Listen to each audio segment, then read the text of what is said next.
Page 86, Clair de Lune. This is the one by Debussy. I uploaded my interpretation of this in my other channel. I'll try and remember to put a link in the description down below. Although there's a whole lot of professional recordings of this available, so you can go listen to a lot of different people and the way they interpret it. They interpret it differently. It's fun to listen. So let's start this. It's not a terribly difficult arrangement the way they've done it. You just have to be careful to follow the fingerings. Let's talk about the right hand. Right at the beginning there, top of page 86 is 3-5, and then 1-3, and then in the next measure. Now the pedal is, they've got legato pedal throughout, and I tried it and experimented, and all I can suggest is go ahead and go for it. It gets a little mushy, but that's actually the style of this piece. It should be a little mushy. It's a little dreamy like. It's a, you know, it's, yeah. So even though you have to lift your hand up to go, the pedal's going to keep the sound going, so don't worry about that. In the third measure there on the first line, you have these notes in the right hand. Then you have a half note A. You got to hold that down for the whole Don't rely on the pedal to do it for you. Do it here. So hold it down, and then next line.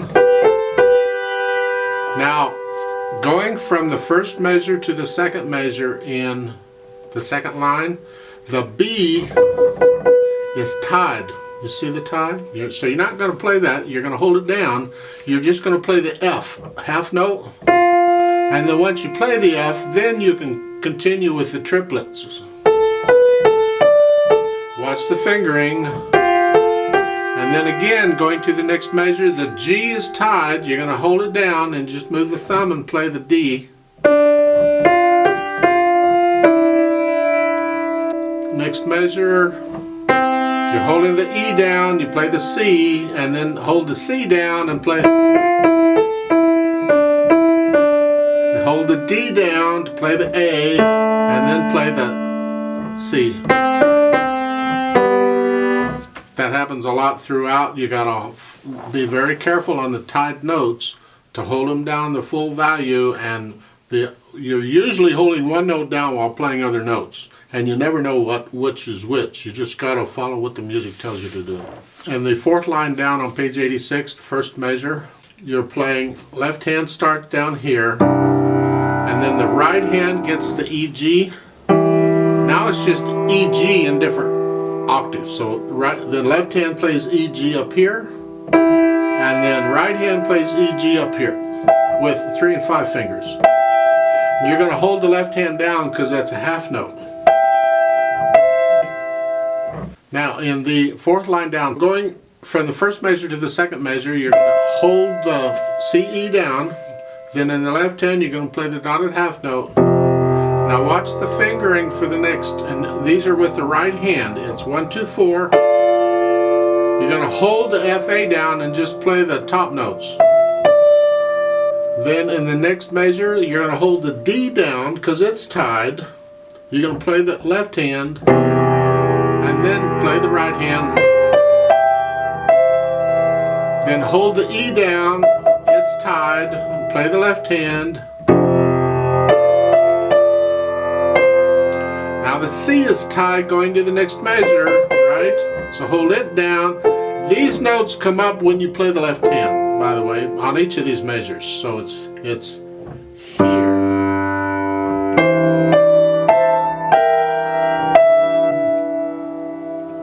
I hope you're getting an idea of what I'm getting at here, is that different notes are held down at different times, and you just have to take it very carefully, exactly as it's written, to hold them down. Even though the pedal's down, I don't care. The fingers got to hold these notes down. It's important. It makes a big difference later on if you can get this sort of thing now. You will run into pieces where you got to do this and there's no pedal involved, and your fingers really do have to do it. Now I could go through the whole piece pointing these things out, but hopefully you can read the music. If you get to this level, you can read the music and you can see which notes are held out for how long. We need to talk about rhythm, but I'll come back and talk about rhythm in a minute. Let's go to page 87. At the top, you're starting out in the left hand here. Now the left hand cannot hold that note down for the whole measure because it's needed up here. Hopefully you know what those notes are, because you need to memorize the notes at least 2 ledger lines above or below the staff anyway. 3 would be better, but at least 2. And if you look at these notes in the left hand there at the beginning of page 87, you see the first note is on 2 ledger lines above. Well, 1 ledger line is a C, so 2 has to be an E. And then the next note is that space above that, so they're here. So it's these notes. And they're played by the left hand. So the left hand has to play this, and then immediately up here. And then it's going to stay there.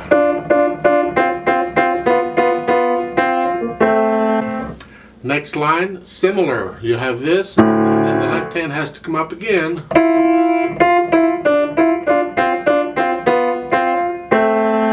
See, the important note is the moving note. It's the bottom note.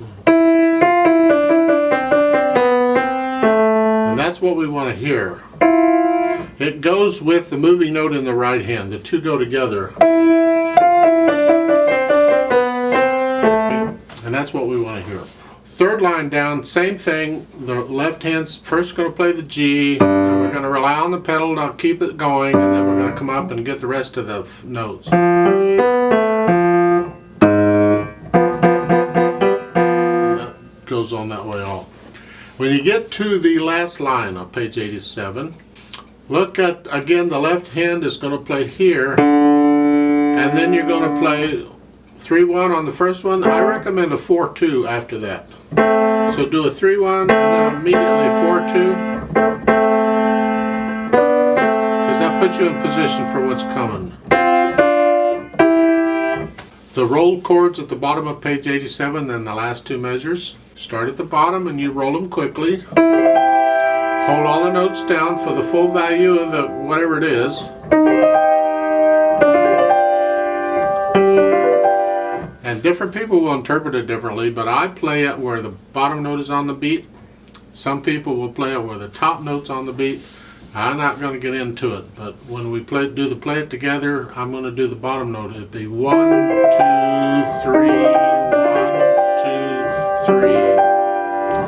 I'm going to talk about page 88 a little bit later. All right, I want to talk about rhythm first. This arrangement is written in 3/4 time, but you have a feeling of 3 and a feeling of 2 kind of going back and forth.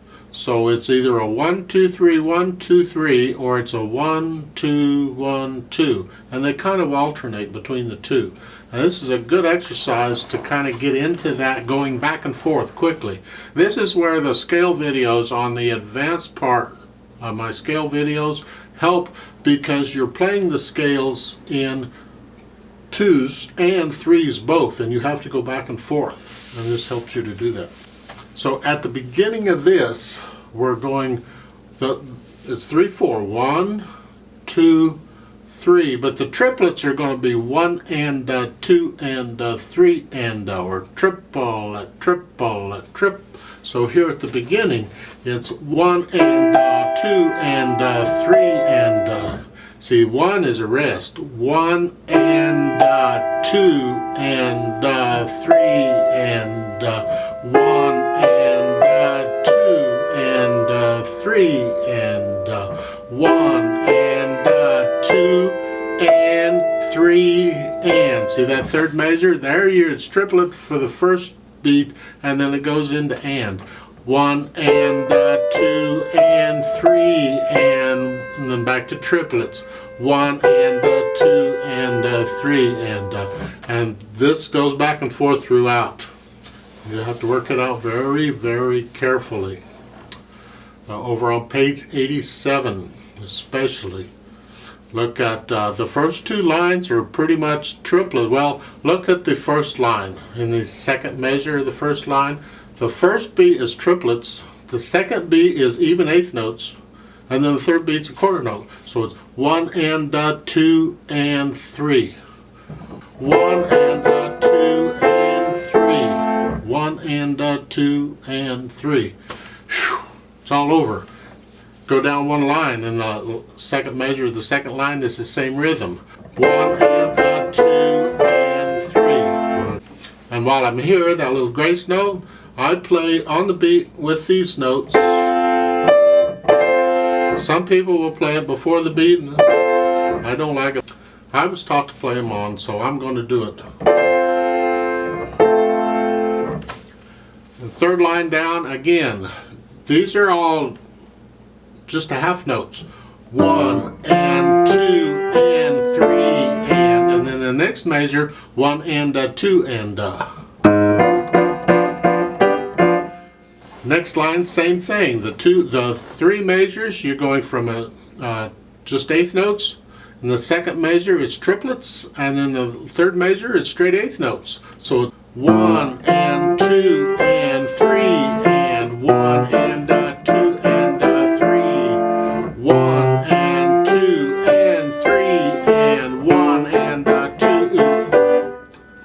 Sure to get the idea. The rhythm can get tricky, but it's really good exercise. You're going to be so good at rhythm if you can get this worked out. Now, let's talk about the rhythm on page 88. It's a little misleading. You know, it's interesting in this book. I've gotten this far through this book, and you know how we constantly looking at the little details because they make all the difference in the world.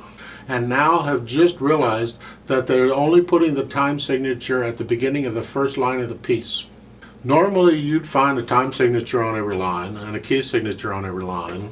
Well, they're putting the key signature on every line, but they're only putting the time signature at the beginning. So on page 88, this is in 3/4 time, in case you need to be reminded of it, because the time signature isn't on this page. You have to remember it, I guess. But it's misleading because they're doing these 16th notes barred or beamed as triplets. It's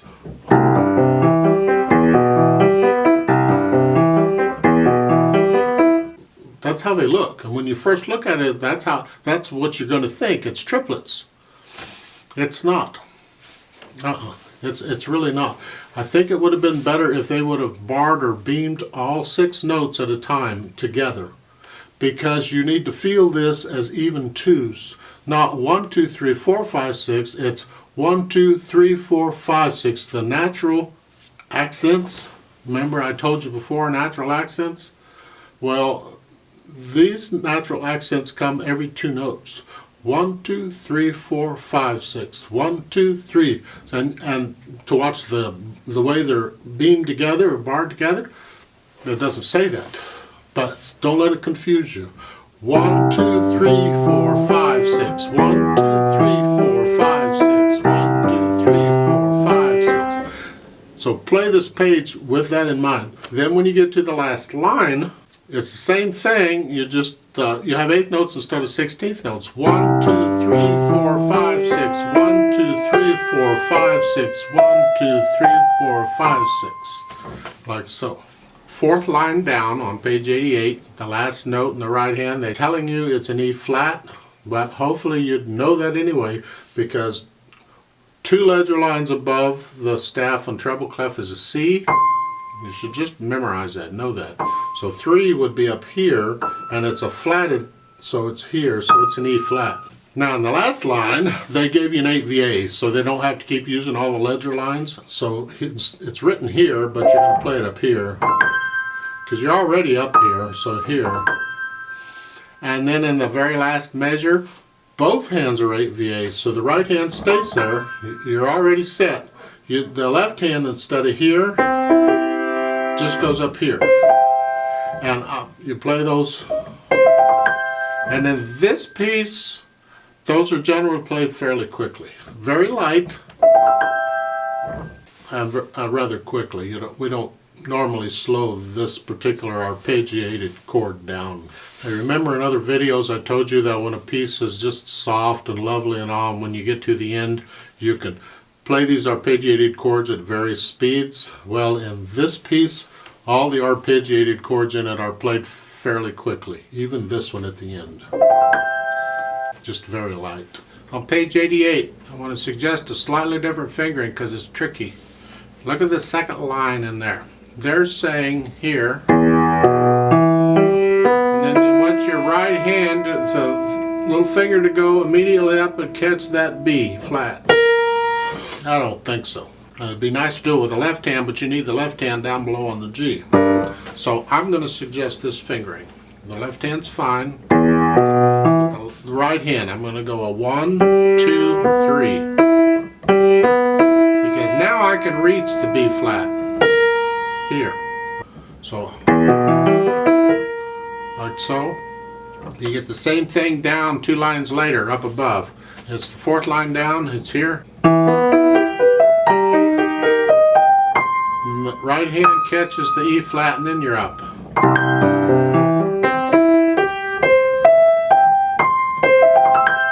Like so. Now, pedal-wise, it's just basically legato pedal through the whole thing. And that's what I'm recommending you do. Just legato pedal through the whole thing. It's about as simple pedaling as you can get, really. Now, I do want to bring out, or I want to talk just a bit about this bringing out the melody stuff. It's like, where is the melody? Because it's kind of hard to tell for sure. Well, at the beginning of this, the top note in each hand, the first couple notes is melody. And then the right hand takes it. So you keep everything else under that, so it's here.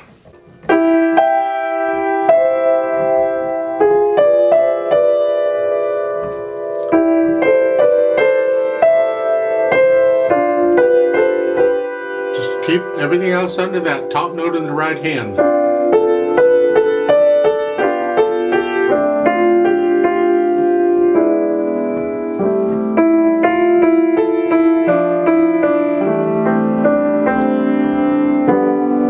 Then the 4th line down, it's all melody here.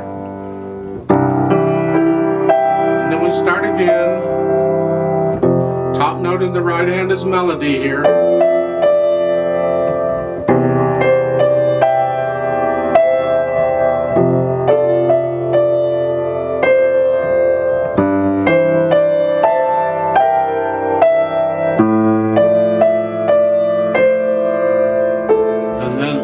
Page 87, you have the 2 notes in each hand, the moving notes, that's melody.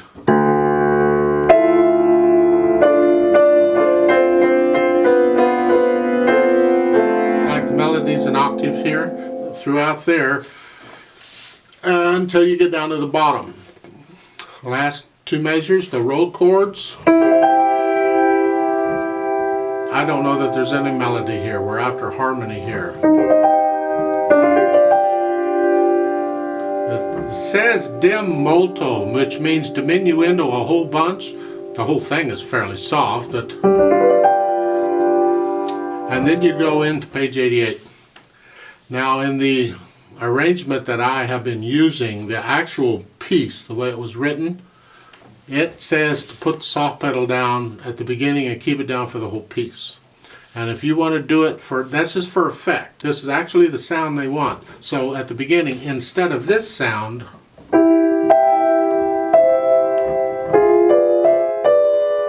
we get this sound with the soft pedal. It's a slightly different tone.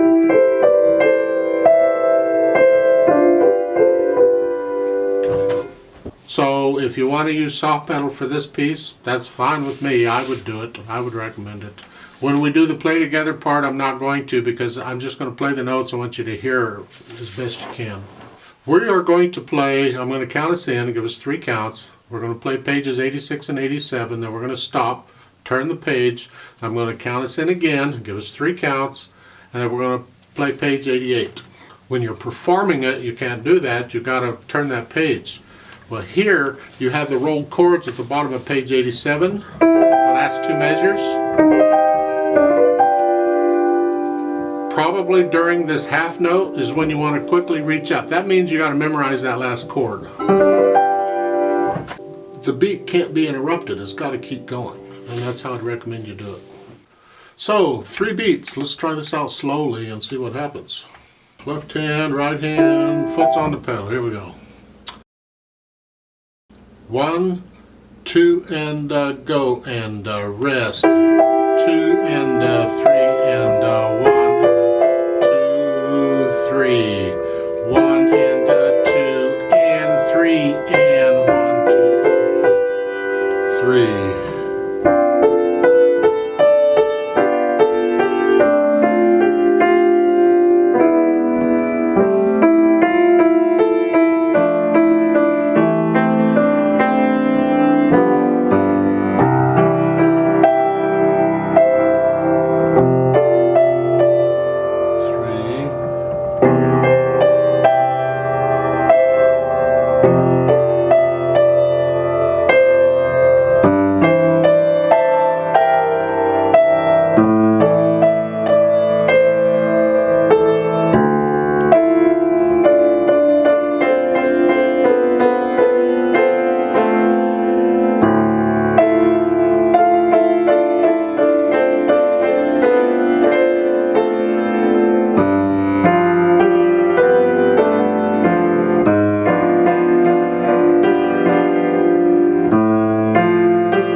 Turn the page, page 88, 3 counts, and we'll start. 1, ready, go.